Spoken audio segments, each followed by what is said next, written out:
Meus queridos e amados irmãos, é um prazer, é uma graça poder estar aqui nesse momento com você. Hoje eu queria contar uma história que tem falado muito ao meu coração, porque tem, de certa forma, mostrado para mim também como é que nós, povo angolano, devemos reagir ante ao momento de crise que o nosso país está a viver. E a Bíblia Sagrada, graças a Deus, ela tem resposta para tudo. Ela tem, inclusive, resposta para a situação de crise econômica que a República de Angola está enfrentando. Conta a história em 2 Reis, capítulo 6, capítulo 7, que a nação de Israel encontrava-se sitiada pelo exército da Síria. Os sírios eram declaradamente considerados inimigos de Israel. E no contexto dessa história aqui, a Bíblia diz que a nação de Israel encontrou-se sitiada, cercada pela Síria, e a crise que se instalou foi tão grande, a crise social, principalmente pela falta de alimento, foi tão grande que inclusive chegou-se mesmo ao momento de a nação praticar inclusive até canibalismo.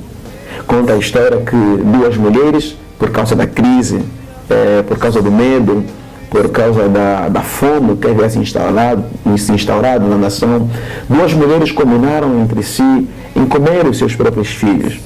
E então elas vão diante do rei Jorão, que era o rei de Israel à época, filho do rei Acabe, que havia de certa forma perseguido e muitos profetas. E elas vão diante do rei Jorão e dizem exatamente isso: "Ó rei, olha, nós havíamos combinado entre nós combinamos entre nós de que nós comeríamos o nosso próprio filho. Então eu matei o meu filho, mas agora é hora de comer o filho da outra." E ele assim não quer, não o deseja. Diz a Bíblia Sagrada que quando o rei ouviu tudo isso, o rei rasgou as suas vestes e então ele chamou o seu capitão e pediu que o seu capitão fosse atrás do profeta Eliseu, porque ele achava que a culpa pela desgraça da nação era a culpa do rei, do profeta, melhor dizendo, do profeta Eliseu. Isso é muito interessante, porque em épocas de crises, normalmente líderes, pessoas, nações, sempre tendem a olhar para outras nações, olhar para outros líderes, olhar para os inimigos e culpá-los em função do fracasso, digamos assim, da nação que se encontra em crise.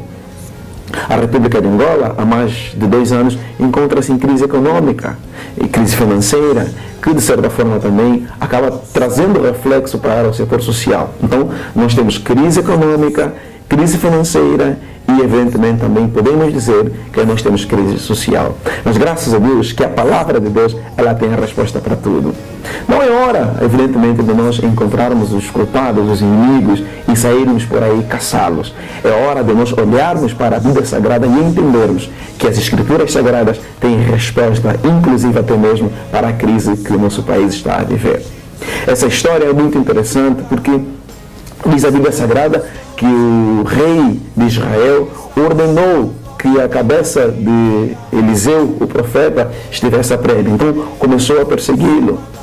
E é interessante, meus queridos e amados irmãos, você observar que não são poucas as vezes que cabeças rolam quando se está em crise. Mas, como eu disse, nós não estamos aqui para apontar o dedo a ninguém. Estamos aqui simplesmente para dizer que Deus tem a resposta para essa nação.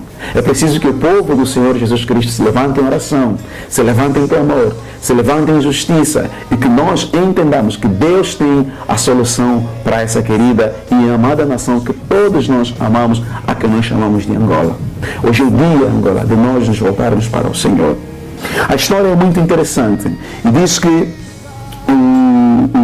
o profeta Eliseu, então, quando o rei de Israel mandou caçá-lo, chegou até o seu encontro o seu servo, o servo do rei. E o servo do rei mal havia acabado de falar com o profeta, logo a seguir chegou o próprio rei. E Eliseu então traz uma palavra de consolo, traz uma palavra de esperança para a nação, traz uma palavra de esperança para o rei. E Eliseu diz para o rei: "Ó rei, fique tranquilo que amanhã, a esse mesmo horário, haverá abundância de pão sobre a nação, sobre Israel." E diz a Bíblia Sagrada que o servo do rei olha para as palavras do profeta e duvida. E ele diz assim, no capítulo 7, versículo 1. Escute o que o Senhor diz. Amanhã, a esta hora, é Eliseu quem está dizendo, você poderá comprar em Samaria 3,5 kg de melhor trigo ou 7 kg de cevada por uma barra de prata.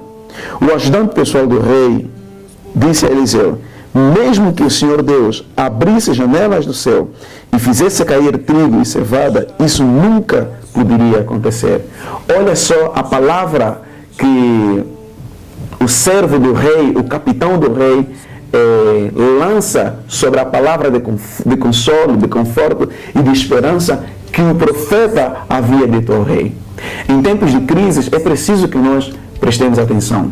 Há muitas pessoas, infelizmente, que parecem que querem usar da crise ou se aproveitam da crise para, naturalmente, tentar aparecer ou usar a crise para que, de facto, de alguma forma, culpados possam aparecer, cabeças possam rolar. Mas as Escrituras Sagradas é clara a nos mostrar que em tempos de crises é preciso que nós tomemos cuidado com aquelas pessoas que são pessimistas. Eu tenho conversado com muitos amigos, com muitos pastores, com muitos cristãos, com muitas pessoas, e tenho observado que há muitas pessoas na República de Angola, inclusive muitos líderes, inclusive muita gente que usa, que é exercente de um cargo público dentro das estruturas de poder deste país. Há muita gente pessimista. E é preciso que nós tiremos os pessimistas do caminho. É preciso que nós chamemos a razão. É preciso que nós olhemos para ela e digamos, não, há esperança para a República de Angola. Este moço aqui vê-se claramente que era um moço que tinha uma visão muito pessimista a respeito do Deus de Israel, a respeito do que Deus poderia fazer na nação de Israel. Ele olha para as palavras de Israel e diz, olha, mesmo que Deus pudesse abrir as janelas dos céus, isso seria impossível de acontecer da nossa nação. Ou seja, a visão desse moço era uma visão totalmente equivocada, totalmente, simplesmente no sentido de olhar para a realidade e não compreender que Deus era um Deus de milagre. O Deus de Israel é um Deus de milagre e era um Deus que poderia mudar a história da sua nação. O profeta Eliseu, muito sabiamente, em sua autoridade que lhe caracterizava, olhou para aquele moço e disse assim, olha, tudo bem, não tem problemas, você pode até não crer, mas eu te digo que isso vai acontecer. Você vai ver com os teus próprios olhos, mas você não experimentará, você não comerá o pão. E é muito interessante, meus queridos irmãos, como Deus faz para mudar situações em uma nação. Como Deus faz para mudar a história de uma nação. Nem sempre Deus está preocupado com os maiores e os melhores cientistas. Nem sempre Deus está preocupado com os maiores e os melhores PhDs. Nem sempre Deus está preocupado com as cabeças mais sábias. É um Deus que usa as coisas mais simples para confundir as sábias. E essa história aqui, ela é muito interessante porque Deus usa exatamente 4 leprosos para mudar a história da nação. Diz a Bíblia Sagrada que 4 leprosos que estavam fora do arraial da cidade, porque naquela época o leproso não poderia ficar na cidade. O leproso era considerado alguém imundo, alguém que havia contraído a lepra, fruto de uma maldição que havia caído sobre si, até mesmo por conta do pecado que a sua família, os seus pais haviam cometido. E estes 4 leprosos estavam do lado de fora da cidade, porque as cidades naquela época eram cidades pequenas. Estamos a falar aqui de uma narrativa histórica que tem mais de 3.000 anos de história. Então, só para você entender, as cidades eram pequenas, eram cercadas por portões, e por causa dos inimigos, inclusive, por causa dos animais, das bestas feiras. Então, esses 4 leprosos estavam do lado de fora da cidade. E a fome era tanta, a crise era tanta, que eles olham um para si e eles dizem, olha, vem cá, nós estamos literalmente numa situação de crise mesmo. Se nós caminharmos e formos para a cidade, nós vamos morrer. Se nós caminharmos e formos para o arraial do exército da Síria, também vamos morrer. Então vamos fazer o seguinte, entre ficarmos aqui, morrermos aqui à fome, ou irmos para a cidade, que na cidade está em crise, e morrermos à fome, é melhor que nós nos entreguemos nas mãos dos nossos inimigos.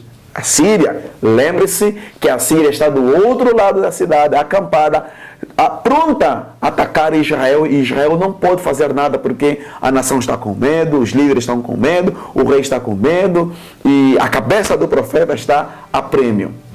Então, eles decidem, digamos assim, numa atitude muito sábia, eles decidem ir até o acampamento do rei da Síria. E eles dizem assim: olha, nós vamos até ao exército da Síria. Se chegarmos lá, morrermos, tudo bem, nós já iríamos morrer mesmo de qualquer maneira. Mas se chegarmos lá, ao menos, por exemplo, eles derem comida, nós temos certeza que nós viveremos.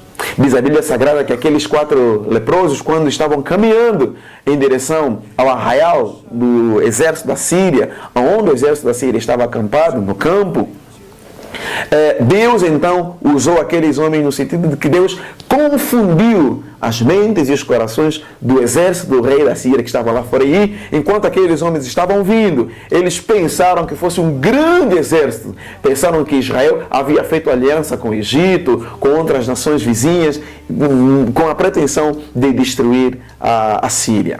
E então eles se levantam do acampamento, todos eles saem a correr, deixam absolutamente tudo ali, e eles chegam, esses leprosos, chegam no campo, chegam no arraial, e então eles encontram tudo vazio, eles encontram ouro, encontram prata, encontram comida, eles comem, pegam comida, guardam, e eles então voltam para o campo, vejam que não está ninguém, os cavalos todos amarrados ali, comem comida novamente, levam para o campo, guardam, e então um deles diz assim: não é bom que nós façamos isso, vamos voltar para Israel, vamos anunciar ao povo que não tem mais inimigos, que os nossos inimigos fugiram. Eles fazem isso, eles voltam para Israel, eles anunciam que Deus havia dado vitória a eles, a Síria, que a Síria estava em debandada. E o rei, numa visão tanto quanto muito pessimista, olha, em tempo de crise é preciso que nós entendamos que não pode haver gente pessimista. Todos nós precisamos estar com o ânimo dobro. E o rei ouve aquela história e o rei cai em descrédito. E ele diz assim: não, isso não é verdade. É provável que o exército do rei da Síria, eles simplesmente se afastaram, não é? Estão acampados, digamos, formaram as suas bases um tanto quanto distante, e quando eles nos verem, nós irmos para lá para o campo e pegarmos a sua comida, então eles virão e eles nos matarão a todos. É uma armadilha, é isso que ele diz.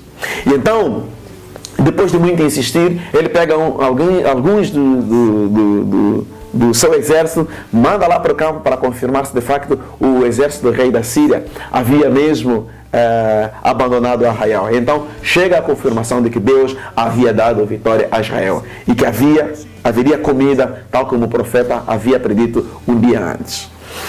Quando o povo de Israel ouve falar que haveria comida, então eles saem a correr, vão para o portão, porque era o lugar onde havia sido ordenado que eles deveriam chegar, comprar comida barata, comida fresca. Está lá aquele homem que havia duvidado da palavra que o profeta havia dito. Então aquele homem, a multidão passa por cima dele, ele é pisoteado e ele morre. E assim Deus dá vitória ao exército do rei da Síria. Ora, o que é que nós, República de Angola, nação angolana, povo de Angola, podemos aprender com essa história? Primeiro, é preciso que nós confiemos no Senhor. É preciso que nós entendamos que Deus é um Deus que prospera uma nação. Deus é um Deus que quer fazer algo muito mais do que nós pensamos ou imaginamos na nossa nação, na nação angolana. Jesus disse em Apocalipse, capítulo 2, versículo 10: eis que eu estou à porta e bato. Se alguém ouvir a minha voz e abrir a sua porta, eu entrarei em sua casa e serei com ele comigo. Angola, é hora de nós nos voltarmos para Cristo. É hora dos líderes dessa nação se voltarem para Cristo. É hora de nós pedirmos perdão pelas nossas falhas, pelos nossos pecados. É hora de nós nos voltarmos para Deus, de nós chamarmos a nação, a República de Angola, ao concerto. E entendermos, sim, que não é difícil para Deus. A Bíblia diz que para Deus não há nada que seja impossível. Ou seja, Deus é um Deus que pode, sim, eu creio, Deus é um Deus que pode restaurar a nossa nação. Então é preciso que nós olhemos para Deus e nós busquemos a justiça, que nós busquemos o favor de Deus, que nós busquemos a verdade, que nós nos humilhemos nas mãos do Senhor, para que Deus faça todas as coisas novas na nossa nação, para que Deus restaure a nossa economia, para que Deus restaure a nossa nação, para que Deus restaure a vida da nossa nação, e que nós sejamos uma nação daquela que há 4, 5, 6, 7 anos atrás era a nação que mais crescia, uma das nações que mais crescia a nível deste mundo, a nível da África. Que Deus abençoe a República de Angola. Eu queria que você que está ali, você fechasse os seus olhos e junto fizéssemos uma oração pedindo para que Deus possa vir com a sua graça, com o seu amor, com a sua presença e entrar novamente nessa nação, entrar nessa nação e fazer de facto todas as coisas novas para a honra, glória e louvor do Senhor Jesus Cristo. Pai querido, eu quero te louvar e te agradecer. Eu creio que o Senhor é um Deus que restaura nações.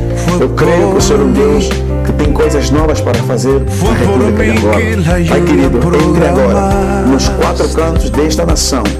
Senhor, entre agora, oh Deus, na vida, nos corações dos líderes desta nação.